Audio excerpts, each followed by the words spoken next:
উচ্চ মাধ্যমিক রাষ্ট্রবিজ্ঞান, উচ্চ মাধ্যমিকে রাষ্ট্রবিজ্ঞানের সাজেশান, একদম লাস্ট মিনিট সাজেশান নিয়ে আমি চলে এসেছি এই নতুন ভিডিওতে। তোমাদেরকে আমি দেখাবো একদম উচ্চ মাধ্যমিকের লাস্ট মিনিট, মানে শেষ রাতের প্রস্তুতি হিসাবে মাত্র কয়েকটা কোশ্চেন করে গেলে তোমরা এই কোশ্চেনগুলো খুব সহজেই কমন পেয়ে যাচ্ছ। একদম হাতে গোনা মাত্র কয়েকটা কোশ্চেন বলবো, সেই কোশ্চেন কটা তোমরা ভালো করে স্টাডি করে যাও। আশা করব আমার বলা কোশ্চেনগুলো তোমাদের হয়তো অলরেডি অনেকেরই হয়ে গেছে, কিন্তু যাদের হয়নি এবং তার সত্ত্বেও যারা করছো তারা ভালো করে আরও যাতে এই প্রশ্ন কটা পড়ে তৈরি করে নিতে পারো, তার জন্য আমার এই ভিডিওটা, এবং এই ভিডিওটা তোমরা শেষ পর্যন্ত দেখবে এবং তোমাদের খুব খুব উপকৃত হবে বলে আমি আশা করছি। তোমরা এর আগে আমার সাজেশান ভিডিওগুলো তোমরা দেখেছো এবং সবাই অনেক অনেক তোমরা উপকৃত হয়েছো। এডুকেশান বলো, ফিলোসফি বলো, এবং এর আগে বাংলাতে তোমরা সবাই হুবহু কমন পেয়েছো এবং তারও তোমরা ফিডব্যাক দিয়েছো। আমি তাতে আপ্লুত যে তোমাদের এত ভালো করে আমি তোমাদের সাজেশান দিতে পেরেছি এবং তোমরা এতে উপকৃত হয়েছো। যাই হোক, এখন আমি তোমাদের একদম রাষ্ট্রবিজ্ঞানের স্পেসিফিক কয়েকটা কোশ্চেন আমি বলে দেবো লাস্ট মিনিট হিসাবে। এই কোশ্চেন কটা তোমরা শুধু দেখে যাও, ঠিক আছে? আর কথা বাড়াচ্ছি না, আমি মূল ভিডিওর মধ্যে চলে আসছি এবং কোশ্চেন কটা বলছি, তোমরা ঝটপট খাতায় লিখে নাও আর এই কোশ্চেন কটা তোমরা ভালো করে তৈরি করে নাও, ঠিক আছে? বড় কোশ্চেন মানে 8 নম্বরের কোশ্চেন, তোমার জানো 5টা তোমাদের কোশ্চেন মানে লিখতে হবে, থাকবে অনেকগুলো কোশ্চেন। মানে এখানে না প্রত্যেকটা কোশ্চেনের সাথে অর দিয়ে একটা করে কোশ্চেন থাকে, তবে কিছু কিছু ক্ষেত্রে থাকে না, সেটাও আমি বলে দেবো। সেখানে একটাই কোশ্চেন থাকে, একটাই লিখতে হয়। দেখো, একের দাগের প্রশ্ন, একদম 1 নম্বর চ্যাপ্টার থেকে প্রশ্ন আসবে। কোন দুটো প্রশ্ন তোমাদের সবচেয়ে ইম্পর্টেন্ট এবারের জন্য, সেই দুটো কোশ্চেন আমি বলে দিচ্ছি। দেখো, আন্তর্জাতিক সম্পর্কে সংজ্ঞা দাও।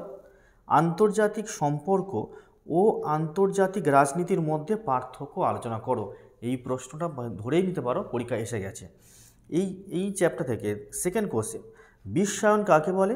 বিশ্বায়নের প্রকৃতি বা তার রূপগুলি আলোচনা করো। ঠিক আছে, বিশ্বায়নের প্রকৃতি বা তার রূপগুলি আলোচনা করো। এই প্রশ্নটাও যথেষ্ট ইম্পর্টেন্ট, মানে ভালোই ইম্পর্টেন্ট এটা। তবে এই দুটো কোশ্চেন তোমরা ভালো করে করছো, যেহেতু এবছর কোশ্চেনগুলো একটু ঘুরিয়ে ঘুরিয়ে আসার সম্ভাবনা দেখা দিচ্ছে, বা আগের মানে তোমরা পরীক্ষা দিয়ে এসেছো সেগুলোও তোমরা দেখেছো যে কেমনভাবে কোশ্চেনগুলো ঘুরিয়ে দিচ্ছে। সেক্ষেত্রে আর একটা কোশ্চেন আমি জাস্ট দেখে যেতে বলবো এখান থেকে। এই একই রকম আন্তর্জাতিক সম্পর্কের সংজ্ঞা দাও আর আন্তর্জাতিক সম্পর্কের বিকাশের ধারাগুলি আলোচনা করো। ঠিক আছে, এই হচ্ছে মোট 3টে কোশ্চেন ফার্স্ট চ্যাপ্টার থেকে। এখান থেকে একটা নিশ্চিতভাবে তোমরা পেয়ে যাচ্ছ।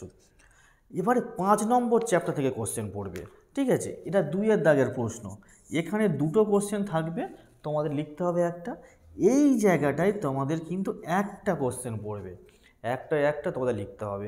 সেই জন্য এই জায়গাটা ভালো করে গুরুত্ব দিয়ে এই 5 নম্বর চ্যাপ্টারটা পড়বে এবং এখান থেকে সবচেয়ে ইম্পর্টেন্ট যে কোশ্চেন সেটা আমি বলে দিচ্ছি। 5 নম্বর চ্যাপ্টার থেকে কার্ল মার্ক্সের ঐতিহাসিক বস্তুবাদ তত্ত্বটি আলোচনা করো। 2 নম্বর কোশ্চেন এখান থেকে গান্ধীজির সত্যাগ্রহ সম্পর্কিত ধারণাটি ব্যাখ্যা করো। এই দুটো প্রশ্ন করলে তোমাদের কিন্তু এখান থেকে হয়ে যাচ্ছে। তা সত্ত্বেও আমি আর একটা কোশ্চেন তোমাদের এখান থেকে জাস্ট করে দেখে যেতে বলবো, সেটা হচ্ছে মার্ক্সের রাষ্ট্র সম্পর্কিত তত্ত্বটি আলোচনা করো। এই প্রশ্নটা জাস্ট একটু দেখে যেও। এবার আমি আসছি পরের কোশ্চেন, নেক্সট চ্যাপ্টার 6 নম্বর চ্যাপ্টার। 6 নম্বর চ্যাপ্টার থেকে সবচেয়ে এবছরের জন্য ইম্পর্টেন্ট যেটা, ক্ষমতা স্বতন্ত্রীকরণ নীতি বলতে কী বোঝো? কঠোর ক্ষমতা স্বতন্ত্রীকরণ নীতি সম্ভব নয়, কাম্য নয়। এই মন্তব্যটি যথার্থ বিচার করো। এই প্রশ্নটা কিন্তু মারাত্মক ইম্পর্টেন্ট এবছরের জন্য। নেক্সট কোশ্চেন, এককক্ষ ও দ্বিকক্ষ বিশিষ্ট আইনসভার পক্ষে ও বিপক্ষে যুক্তি দাও। এককক্ষ ও দ্বিকক্ষ বিশিষ্ট আইনসভার পক্ষে ও বিপক্ষে যুক্তি দাও।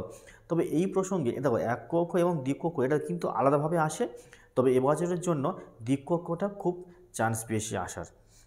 আর এই প্রসঙ্গে আরেকটা কোশ্চেন, আধুনিক রাষ্ট্রের শাসন বিভাগের কার্যাবলী আলোচনা করো। আধুনিক রাষ্ট্রের শাসন বিভাগের কার্যাবলী আলোচনা করো। এই প্রশ্নটা জাস্ট এখান থেকে একটু দেখে নেবে। নেক্সট কোশ্চেন 7 নম্বর চ্যাপ্টার থেকে যেটা তোমাদের প্রশ্ন আসে, এখানে দেখো 7 নম্বর চ্যাপ্টার থেকে 3 হলো 4 হলো। এবার এই যে এখানে 7 নম্বর চ্যাপ্টার থেকে যে কোশ্চেনটা, মানে কোশ্চেনগুলো সবচেয়ে ইম্পর্টেন্ট, এখান থেকে মাত্র দুটো কোশ্চেন করব, ঠিক আছে? ভারতের প্রধানমন্ত্রীর ক্ষমতা ও কার্যাবলী আলোচনা করো এবং এই প্রসঙ্গে এর পদমর্যাদা লেখো। ভারতের প্রধানমন্ত্রীর ক্ষমতা ও কার্যাবলী আলোচনা করো এবং এই প্রসঙ্গে প্রধানমন্ত্রীর পদমর্যাদারও একটু পড়ে নেবে। এখান থেকে নেক্সট কোশ্চেন, ভারতের অঙ্গরাজ্যের রাজ্যপালের ক্ষমতা ও পদমর্যাদা।